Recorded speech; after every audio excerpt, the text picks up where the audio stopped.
Hello दोस्तों, मैं हूं उत्तम सीएससी सेंटर। आज मैं आपको बताऊंगा कि एनएसडीएल से पैन कार्ड हम किस प्रकार से अप्लाई करते हैं। तो बने रहिए मेरे साथ इस वीडियो के माध्यम से और मैं आपको बताता हूं कि एनएसडीएल से पैन कार्ड किस तरीके से अप्लाई करते हैं। तो सबसे पहले हम अपने ब्राउज़र में गूगल खोलेंगे। गूगल खोल के वहाँ पे लिखेंगे एनएसडीएल पैन कार्ड अप्लाई। इतना लिखने के बाद हम उस पर एंटर मारेंगे। फिर हमारे पास कुछ एक ऐसा इंटरफेस शो होगा। उसके बाद हम इस पर क्लिक करेंगे। क्लिक करने के बाद फिर कुछ ऐसी एक वेबसाइट खोलेगी। इसमें हम एप्लीकेशन टाइप पर क्लिक करेंगे। टाइप पर क्लिक करने के बाद हमारे पास 3 ऑप्शन शो होंगे। New PAN Indian citizen form 49 है, new PAN foreign citizen form 49 है, चेंज और correction in existing PAN data, reprint PAN card, no changes in existing PAN data. तो सबसे पहले हम न्यू पैन कार्ड के इस बारे में हमने न्यू पैन कार्ड के बारे में बताया, तो हम न्यू पैन कार्ड पे अप्लाई करेंगे। इसके बाद में हम कैटेगरी चूज करेंगे। कैटेगरी में इंडिविजुअल, एसएससी, काफ़ी सारी कैटेगरी इसमें अवेलेबल हैं। हमें एक व्यक्ति का पैन कार्ड बनाना है तो इसलिए हम इंडिविजुअल चूज करेंगे। टाइटल, फिर टाइटल में खोलने के बाद हमें 3 टाइटल दिखते हैं, श्री, श्रीमती, कुमारी। श्री हम किसी आदमी या किसी लड़की के लिए हम श्री का यूज करते हैं और किसी शादीशुदा महिला के लिए श्रीमती यूज करते हैं।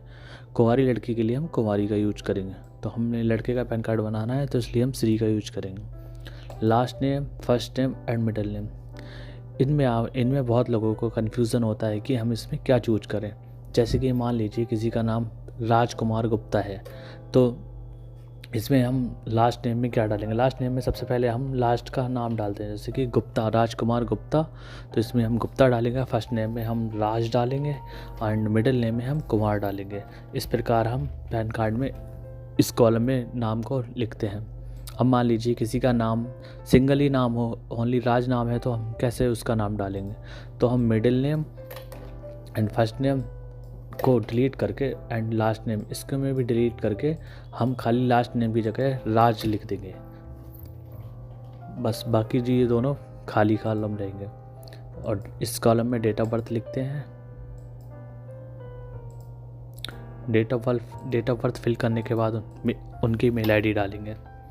मेल आईडी उनके पास नहीं है तो अपनी मेल आईडी भी डाल सकते हैं। मेल आईडी टाइप करने के बाद हम मोबाइल नंबर इसमें टाइप करेंगे। मोबाइल नंबर टाइप करने के बाद इस पर चेक मार्क पे टिक करेंगे। टिक करने के बाद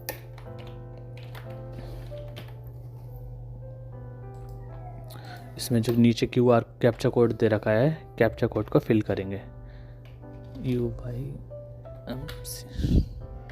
कैप्चा कोड फिल करने के बाद एक बार सारी डिटेल को चेक करेंगे। चेक करने के बाद सबमिट करेंगे।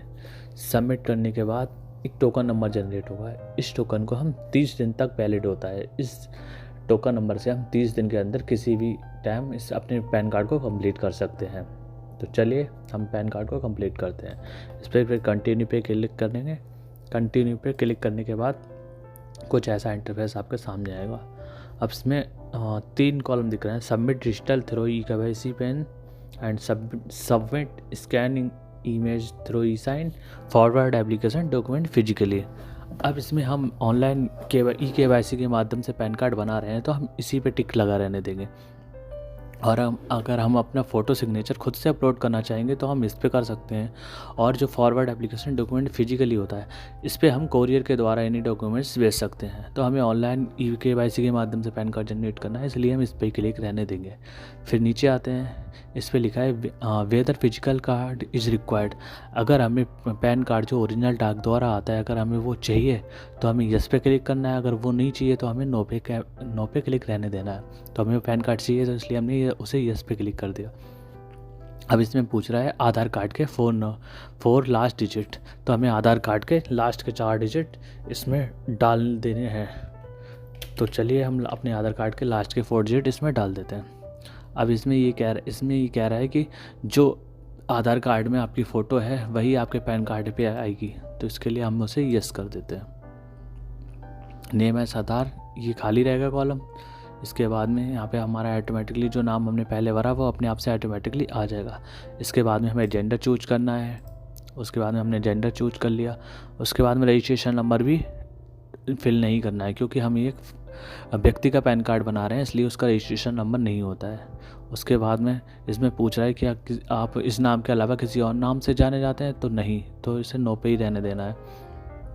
उसके बाद में whether mother is a single parent at you visit to apply for PAN for furniture the name your mother's only. क्या आपकी माता सिंगल हैं, आपके पिताजी नहीं हैं? अगर तो पिताजी नहीं हो तो इसके में आपको यस पे क्लिक करना है। अगर पिताजी आपके हैं तो इसे नो पे ही क्लिक रहने देना है। अब यहाँ पे पिताजी का नाम लिख दीजिए। पिताजी का नाम लिखने के बाद में क्या आपको पैन कार्ड में पिताजी का नाम चाहिए, माताजी का? जिसका पिताजी नहीं हो तो वो अपनी यहाँ पे यस करके मदर का नाम भी यहाँ पे फिल कर सकता है। हमारे केस में व्यक्ति के पिता हैं तो इसलिए हम फादर पे टिक रहने देंगे। इसके बाद में हमें नेक्स्ट करना है। नेक्स्ट करने के बाद में यहाँ पे कॉलम आता है सोर्स ऑफ इनकम। तो सोर्स ऑफ पैन कार्ड में हम जब बनाते हैं तो अभी हमारी नो इनकम है, तो हम इसे नो इनकम पे ही रहने देंगे। एड्रेस फॉर कम्युनिकेशन, यहाँ पे रेसिडेंट ऑटोमेटिकली फिल रहेगा, तो यहाँ पे रेसिडेंट ही रहने देंगे। इसके बाद में यहाँ ये रेसिडेंट का कॉलम नहीं खुलेगा, क्योंकि इसमें दे रहा है important instruction of paper pan application through EKYC only for individual. आपके जो आधार कार्ड में एड्रेस है उसी के माध्यम से पोस्ट ऑफिस द्वारा आपका पैन कार्ड आपके पते पर भेज दिया जाएगा, तो इसलिए ये कॉलम भी खाली छोड़ना है और ऑफिस एड्रेस भी खाली छोड़ना है। उसके बाद में नीचे आना है, यहाँ पर आपको इंडिया चूज करना है। इंडिया चूज करने के बाद में यहाँ पे STD कोड अपना डाल देना है 091। यहाँ पे फ़ोन नंबर ऑटोमेटिकली फिल आएगा, मेल ID फिल आएगी। उसके बाद में हमें नेक्स्ट कर देना है। नेक्स्ट करने के बाद में यहाँ पे एरिया कोड आएगा। एरिया कोड को ऐसे ही छोड़ के यहाँ पे अपने ज़िले का जो पिन कोड है वो पिन कोड आप अपने यहाँ पे फिल करेंगे। पिन कोड फिल करने के बाद में यहाँ पे ऐसे करेंगे, ये अपने आप ऑटोमेटिकली एरिया कोड ले लेगा। लेने के बाद यहाँ पे इंडियन सिटीजन चूज करेंगे, यहाँ पे उत्तर प्रदेश डालेंगे। उत्तर प्रदेश चूज करने के बाद यहाँ अपनी सिटी टाइप करेंगे। सिटी टाइप करने के बाद यहाँ पे अपना तहसील डाल देंगे। तहसील टाइप करने के बाद यहाँ फैच पे क्लिक करेंगे। फैच पे क्लिक करने के बाद यहाँ पे नेक्स्ट पे क्लिक करेंगे। नेक्स्ट पे क्लिक करने के बाद में यहाँ पे ऑटोमेटिकली सारे address proof of identify, proof of address and proof of date of birth में ऑटोमेटिकली आधार कार्ड का डाटा उठा लिया गया। अगर आपके केस में ये कॉलम में सेलेक्ट करने के लिए आते हैं तो तीनों कॉलम में आप आधार कार्ड को सिलेक्ट कर लीजिएगा। डिक्लेरेशन में अपना नाम भर दीजिएगा और हिमसेल्फ और हर सेल पे क्लिक कर दीजिएगा। प्लेस जहाँ से आप पैन कार्ड अप्लाई कर रहे हैं तो वहाँ पे अपना पैन कार्ड की डिटेल एड्रेस का प्लेस का नाम डाल दीजिए। डालने के बाद सबमिट पे क्लिक करेगा। क्लिक करने के बाद कुछ एक ऐसा इंटरफेस खुलेगा। उसके बाद में ये बोल रहा है कि आपने सबमिट करने से पहले अपनी सारी डिटेल चेक कर लीजिए कि आपके द्वारा दी गई जानकारी कोई गलत तो नहीं है।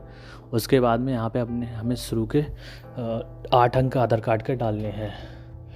आधार कार्ड के 8 अंक डालने के बाद में नीचे आना है और अपने डिटेल सारी चेक कर लेना है कि कोई मिस्टेक तो नहीं होगी। उसके बाद में सारी चीज़ें चेक करने के बाद यहाँ पे प्रोसीड पे क्लिक कर देना है। प्रोसीड पे क्लिक करने के बाद सबमिट करने के बाद हम आगे पेमेंट के ऑप्शन पे चलते हैं और पेमेंट के ऑप्शन पे आने के बाद यहाँ पे हमें 3 ऑप्शन शो होते हैं। सबसे पहला है demand draft and online payment through Paytm या ऑनलाइन पेमेंट बाई थ्रू। तो इसमें हमें जिसके माध्यम से पेमेंट करना है हम उस पर टिक करेंगे और उसको टिक करने के बाद में आई एग्री पे क्लिक करके सबमिट करेंगे। सबमिट करने के बाद हमें 107 रुपये का पेमेंट काटना है। उसे पेमेंट काटने के लिए हम अपने ATM कार्ड या डेबिट कार्ड या क्रेडिट कार्ड या QR कोड के माध्यम से भी कर सकते हैं।